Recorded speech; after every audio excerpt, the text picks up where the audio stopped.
കൂട്ടുകാരെ എല്ലാവർക്കും സുഖമല്ലേ? നമസ്തേ. നമ്മൾ മെലിഞ്ഞ് നിൽക്കുന്ന സമയത്ത്, ശരീരമൊക്കെ മെലിഞ്ഞിരിക്കുന്ന സമയത്ത് തടിക്കണം എന്നാണ് നമ്മളുടെയൊക്കെ ആഗ്രഹം. ശരീരം തടിക്കണം, ആരോഗ്യവതിയായിട്ടൊക്കെ തോന്നണം എന്നാണ്. ഞാനൊക്കെ സ്കൂൾ പഠിക്കുന്ന സമയത്തും കല്യാണം വരെയും കോളേജിൽ പഠിക്കുന്ന സമയത്ത് കല്യാണം വരെയും ഞാനൊക്കെ വളരെ മെലിഞ്ഞ് ഒരു പെൻസിൽ പോലെ അങ്ങനെയൊക്കെ നിക് നെയിംസ് ഒക്കെ ഉണ്ടായിരുന്നു സ്കൂളിൽ. പെൻസിൽ പോലെ, വടിയുമ്മൽ സാരി ചുറ്റിയ പോലെ, അങ്ങനെയൊക്കെ എന്നെ പരിഹസിച്ച് ഇഷ്ടംപോലെ ആളുകൾ. അത്രയ്ക്ക് മെലിഞ്ഞിട്ടായിരുന്നു, ഒരു വടി പോലെ തന്നെയായിരുന്നു. ഭയങ്കര സങ്കടമായിരുന്നു. ഈശ്വരാ, എങ്ങനെയെങ്കിലും ഒന്ന് തടിക്കണം. അതിന് വേണ്ടി വീട്ടിൽ നിന്ന് അച്ഛനും അമ്മയൊക്കെ ലേഹ്യം വേറെ എന്തെങ്കിലും പോഷക സാധനങ്ങളൊക്കെ തന്ന് എങ്ങനെയെങ്കിലും കല്യാണമൊക്കെ ആകുമ്പോഴത്തേക്കും ഇവളൊന്ന് തടിക്കണം എന്ന് ആഗ്രഹിച്ചിരുന്നു. അങ്ങനെ കല്യാണം കഴിഞ്ഞതിന് ശേഷം പിന്നെ പ്രസവമായി, കുട്ടികളായി, അങ്ങനെ കഴിഞ്ഞ് വന്നപ്പം തടിച്ചു. ഇപ്പം നോക്കുമ്പോൾ കുറച്ച് തടി കുറയണം എന്ന് നമ്മൾ ആഗ്രഹിക്കുന്ന ഒരവസ്ഥയിലാണുള്ളത്. ഇത്രയും തടി വേണ്ട, കുറച്ച് തടി കുറയണം, കുറച്ച് മെലിയണം. തടി കൂടുമ്പോൾ നമുക്ക് അതിനനുസരിച്ചുള്ള ശാരീരിക ബുദ്ധിമുട്ടുകൾ, നമുക്ക് അത്രയും ഈസി ആയിട്ട് നമ്മുടെ മൂവ്മെൻറ്റ്സ് ഒന്നും സാധിക്കാത്തൊരവസ്ഥ വരുന്നത്. അതുകൊണ്ട് നമുക്ക് കുറച്ച് മെലിയണം എന്ന് വെച്ചാൽ നമ്മൾ അതിന് വേണ്ടി പലതും ചെയ്യും. ഇത് എൻ്റെ മാത്രം പ്രശ്നമല്ല, എല്ലാവരുടെയും, ഒട്ടുമിക്ക ആളുകളുടെയും പ്രശ്നമാണ്.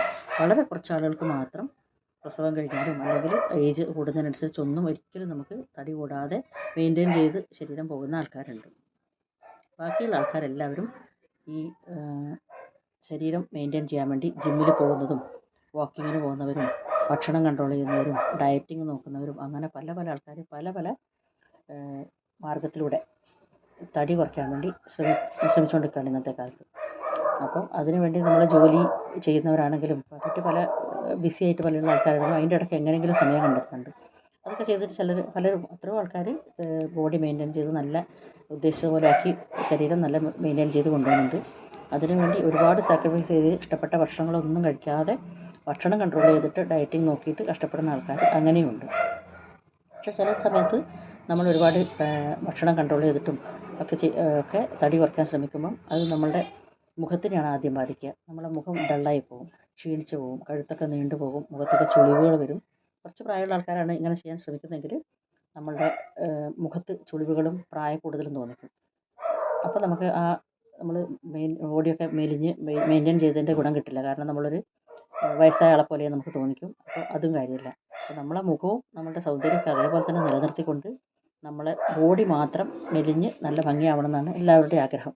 അതിനു വേണ്ടിയാണ് എല്ലാവരും പല എക്സസൈസുകളും പല മാർഗ്ഗങ്ങളും നോക്കുന്നത്, ഡയറ്റിങ് മാർഗ്ഗങ്ങളൊക്കെ നോക്കുന്നത്. അപ്പോൾ നമുക്ക് മധുരം കുറയ്ക്കുക എന്നുള്ളതാണ് അതിന് ഏറ്റവും നല്ലൊരു മാർഗ്ഗം എന്നാണ് എല്ലാവരും പറയുന്നത്. പക്ഷേ മധുരം ഒരുപാട് ഇഷ്ടമുള്ള ആൾക്കാർ അതിനുവേണ്ടി മധുരം കുറയ്ക്കാതെ സാക്രിഫൈസ് ചെയ്യുമ്പം അവരുടെ ആ ജീവിതത്തിലെ സുഖങ്ങൾ കുറഞ്ഞുന്നുണ്ട്. നമുക്കിഷ്ടമുള്ള ഒരാളാണ് ജിലേബി കാണുമ്പോൾ, ലഡു കാണുമ്പോൾ, അല്ലെങ്കിൽ പായസം കാണുമ്പോൾ, അങ്ങനെ മധുരമുള്ള എല്ലാ സാധനങ്ങളും നമുക്ക് കഴിക്കണം എന്ന് ആഗ്രഹമുള്ള ആൾക്കാർ അതൊന്നും കഴിക്കാതെ, അത് കാണുമ്പോൾ കൊതിയോടെ അതിലേക്ക് നോക്കിയിട്ട് അത് കഴിക്കാതെ സാക്രിഫൈസ് ചെയ്യാന്ന് പറഞ്ഞാൽ അതും ഒരു കഷ്ടപ്പാടുള്ള കാര്യം തന്നെയാണ്. പക്ഷേ നമ്മുടെ ഒരു കാര്യത്തിന് വേണ്ടി നമ്മൾ സാക്രിഫൈസ് ചെയ്യുന്നതിൽ കുഴപ്പമില്ല, എങ്കിലും അങ്ങനെയുണ്ട്. പിന്നെ എത്രയൊക്കെ നമ്മൾ ശരീരം കുറയ്ക്കാൻ ശ്രമിച്ച് ശരീരം കുറഞ്ഞാലും നമ്മളുടെ വയറാണ് അവസാനം കുറയുന്നൊരു സാധനം. മുഖത്തിനും കൈക്കും കാലിനും എല്ലാ സ്ഥലത്തും തടി ചിലപ്പോൾ കുറയും. പക്ഷേ ആണുങ്ങൾക്കാണെങ്കിലും പെണ്ണുങ്ങൾക്കാണെങ്കിലും, എനിക്കൊരു ആണുങ്ങൾക്കാണെന്ന് തോന്നുന്നു വയറിൻ്റെ കാര്യത്തിൽ കുറച്ച് കൂടുതലായിട്ട് നിൽക്കുന്നത്. ഇവിടെ വയറെന്ന് പറഞ്ഞാൽ ഒരു എന്താ പറയുക, ഒരു അന്തസ്സായിട്ടൊക്കെ കണക്കാക്കുന്ന കാലം ഉണ്ടായിരുന്നു. ഇപ്പം നമ്മൾ പൊതുവെ നോക്കുകയാണെങ്കിൽ ഒരു 100 ആളെടുത്ത് നോക്കുകയാണെങ്കിൽ അതിലൊരു 80 മേലെ, 90 മേലെ ആളുകൾക്കും വയറെന്ന് വെച്ചാൽ വയറ് തന്നെ എല്ലാവർക്കും ഉണ്ട്. നമ്മൾ കുറേ കഷ്ടപ്പെട്ട് ഭക്ഷണം കൺട്രോൾ ചെയ്ത് വാക്കിങ്ങിന് പോയി കഴിഞ്ഞാലൊക്കെ നമ്മൾ വെയിറ്റ് നോക്കുമ്പോഴൊക്കെ നമ്മൾ വെയിറ്റ് കുറഞ്ഞ് വരുന്നുണ്ടാവും. പക്ഷേ വയറ് അതുപോലെ തന്നെ നിൽക്കും.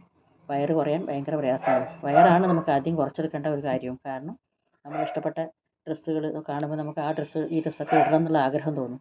പക്ഷേ ഈ വയറുള്ളത് കൊണ്ട് നമ്മൾ ഇഷ്ടപ്പെട്ട വസ്ത്രങ്ങളൊക്കെ ധരിക്കുമ്പോഴും ആ ഉദ്ദേശിച്ചത്ര ഭംഗി നമുക്ക് തോന്നില്ല. നമ്മളൊരു ഡ്രസ്സ് വാങ്ങിയിട്ട് ആ ഡ്രസ്സിൻ്റെ കവറിൻ്റെ മേലുള്ള പെൺകുട്ടീനെ കാണുമ്പം, നല്ല സ്ലിമ്മായ പെൺകുട്ടി നല്ല ഡ്രസ്സ് ഇട്ട് നിൽക്കുന്ന കാണുമ്പോൾ നമ്മളായിരിക്കും ഇതുപോലെ ഉണ്ടാവും ഞാനും ഇട്ടാലെന്ന് വിചാരിച്ചിട്ടാണ് നമ്മൾ വാങ്ങിയിട്ട് നമ്മൾ ഇട്ട് നോക്കുമ്പോൾ അത്രയും ഭംഗി തോന്നില്ല. കണ്ണാടി നോക്കുമ്പോൾ എന്താ ഡ്രസ്സില്ലാത്തതെന്ന് തോന്നും. കാരണം എന്താ, നമുക്ക് തടി കൂടുതലാണ്. വയറ് ചാടി അതിൻ്റെ മേലെ കുപ്പായിടുമ്പോൾ എന്തെങ്കിലും ഭംഗി ഉണ്ടാവുമോ? അപ്പം ശരീരം സ്ലിമ്മായിട്ട് സൂക്ഷിച്ചാൽ നമുക്ക് നമ്മളിഷ്ടം അനുസരിച്ച് സഞ്ചരിക്കാനുള്ളൊരു സുഖം കൂടി കിട്ടും. സ്പീഡായിട്ട് നടക്കാനോ ഓടാനോ ചാടാനൊക്കെ നമുക്കൊരു ഫ്രീ മൂവ്മെൻറ്റും കൂടി കിട്ടും. പക്ഷേ ഈ വയറ് കുറയ്ക്കുക എന്നുള്ളത് ഒരു വലിയൊരു പാടുള്ള കാര്യം തന്നെയാണ്. ഞങ്ങൾ ഈ അടുത്തൊരു ദിവസം കടയിൽ പോയി എന്തൊക്കെയോ സാധനങ്ങൾ വാങ്ങി, ഷർട്ടൊക്കെ വാങ്ങുമ്പം വയറ് കൂടുതലുണ്ടെന്നുള്ളത് കൊണ്ട് നമ്മൾ ആ കറക്റ്റ് സൈസ് നമുക്ക് പെർഫെക്റ്റായിട്ട് എടുക്കാൻ പറ്റും. നമ്മൾ കണ്ട് ഇഷ്ടപ്പെട്ട ഷർട്ട് അയ്യോ വയറ് കൂടുതലാണ് വേണ്ട, അല്ലെങ്കിൽ ഏതെങ്കിലും കുർത്തികളോ ചുരിദാറുകളൊക്കെ നല്ല ഇഷ്ടപ്പെട്ടു അത് വാങ്ങാം എന്ന് വിചാരിച്ച് എല്ലാം നോക്കുമ്പോൾ നമുക്ക് പറ്റുന്ന വിലയും കാര്യങ്ങളെല്ലാം കൊണ്ട് നമുക്ക് പറ്റുന്നത്, പക്ഷേ ഇട്ട് നോക്കുമ്പോൾ ഭംഗിയില്ല, കാരണം വയറ്. അപ്പോൾ അതുപോലെ ഈ വയറ് ചാട്ടം അത് ഒരു വലിയൊരു പ്രശ്നം തന്നെയാണ് എല്ലാവർക്കും ഇന്നത്തെ കാലത്ത്. പക്ഷേ അത് കുറയ്ക്കാൻ എന്താ ചെയ്യേണ്ടത്? വയറ് മാത്രം കുറയ്ക്കാൻ വെച്ചാൽ പല പല എക്സസൈസുകളും യൂട്യൂബിലൊക്കെ അവൈലബിൾ ആണ്. പക്ഷെ അത്രയും സ്ട്രഗിൾ എടുക്കാനൊക്കെ നമുക്ക് ബുദ്ധിമുട്ടാണ്. നമുക്കത് അതിന് വേണ്ടി വയറ് കുറയ്ക്കാനുള്ള എക്സസൈസ് തന്നെ പലതും കാണിക്കുന്നുണ്ട്. പക്ഷേ എനിക്ക് തോന്നുന്ന പുറത്തുള്ള ഭക്ഷണങ്ങൾ കൊണ്ടായിരിക്കാം ഇന്നത്തെ കാലത്ത്. പിന്നെ എക്സസൈസ് ഇല്ലാത്ത ജീവിതം, എല്ലാവരും കമ്പ്യൂട്ടറിൻ്റെ മുമ്പിലാണ്, ലാപ്ടോപ്പിന് മുമ്പിലാണ്, പിന്നെ മൊബൈൽ നോക്കിയിരിപ്പാണ് ബാക്കി സമയത്ത് മുഴുവൻ. അപ്പം നമുക്ക് ഹെവി ആയിട്ടുള്ള എക്സസൈസുകളൊന്നും ഇല്ലാത്തതുകൊണ്ടായിരിക്കണം നമ്മളൊക്കെ ബോഡി എങ്ങനെ ആവുന്നതും വയറ് ചാടുന്നതും എന്നാണ് തോന്നുന്നത്. വയറ് ചാട്ടം ഒരു വല്ലാത്ത കഷ്ടമുള്ള കാര്യം തന്നെയാണ്.